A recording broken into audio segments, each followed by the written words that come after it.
All right, let's jump right in. We're going to talk about something that sounds like it's straight out of science fiction, a potential medical revolution.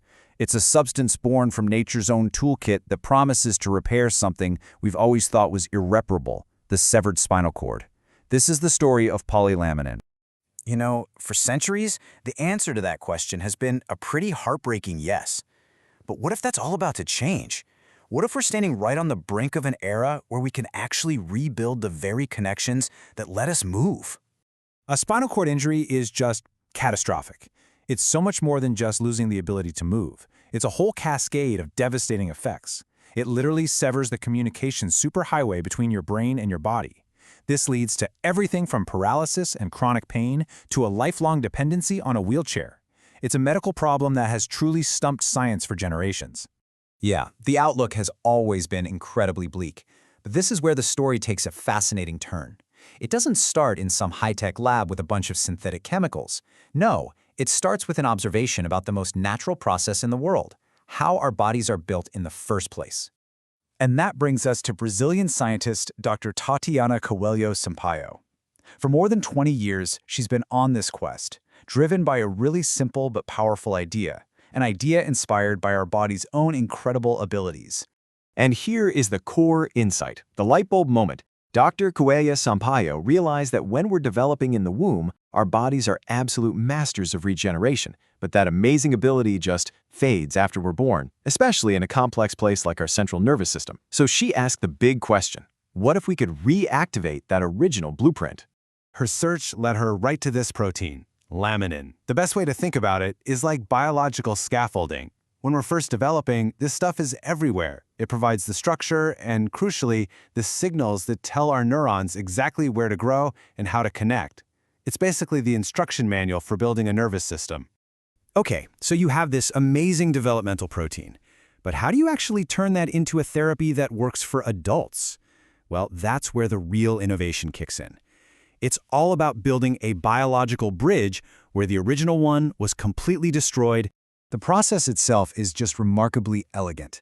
They've created polylaminin, which is basically a stabilized, more durable version of laminin, and they inject it as a gel right at the site of the injury. It then forms that scaffold we talked about and does two absolutely critical things. One, it calms down the inflammation and scar tissue that normally block any chance of repair. And two, it provides a physical pathway, a guide, for the nerve fibers, the axons, to start regrowing across that gap. And the genius part doesn't stop there. So where do they get this crucial protein? From human placentas. I mean, think about it. It's an ethical source, it's incredibly abundant, and it's scalable. That right there overcomes some of the biggest hurdles that often stall these kinds of amazing regenerative therapies. Of course, a cool idea is one thing, but proof? Proof is everything in science. So let's look at the results, because this is where we see the story build from compelling animal studies all the way to genuine hope for human patients. The progress here has just been so methodical and frankly remarkable. It kicked off way back in 2010 with rats. Then it moved to paralyzed dogs who actually regained the ability to walk again. And now it's reached pilot human trials with truly groundbreaking results. And the next big step, broader phase 2 trials, are right around the corner. The impact was immediate and crystal clear. In that first major study, the rats that were treated with polylaminin saw their motor function scores more than double. They went from having minimal ability to support their own weight to consistent, coordinated stepping. This wasn't some minor tweak. This was a huge functional leap forward. So what about the human trials? I just love this quote from Dr. Coelho-Sampaio because it boils all this complexity down to something so simple and powerful. She says, to move our big toe, we only need 2 neurons. And that's what polylaminin does. It helps reestablish that fundamental connection. In the pilot study, patients who had been paralyzed for years started regaining voluntary muscle contractions. It's just incredible. The potential here is just enormous, and it goes way beyond spinal cord injuries. But the story also has this really surprising twist, one that connects this research on healing our bodies here on Earth to the massive challenges of exploring space. First, let's just think about the broader impact. This isn't just for spinal injuries, right?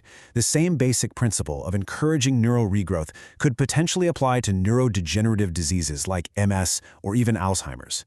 And because it's a single injection, it offers a more affordable, more accessible hope for the 250,000+ people who suffer these injuries every single year around the world. Okay, so how in the world does space travel get involved in all this? I know it seems like a huge leap, but the connection is actually fascinatingly direct. So here's the surprising parallel. Think about what long-term space travel does to an astronaut's spine. The microgravity causes muscle atrophy, it weakens spinal support, they can lose motor function. Does any of that sound familiar? It's remarkably similar to the symptoms we see in spinal cord injury patients. It's like microgravity mimics some of the worst effects of these injuries. And this weird overlap has created this powerful synergy. So research into protecting astronaut spines in space directly helps us develop therapies for patients back here on Earth. And a breakthrough like polylaminin could one day be absolutely essential for keeping crews healthy on, say, a long mission to Mars. The two fields are pushing each other forward.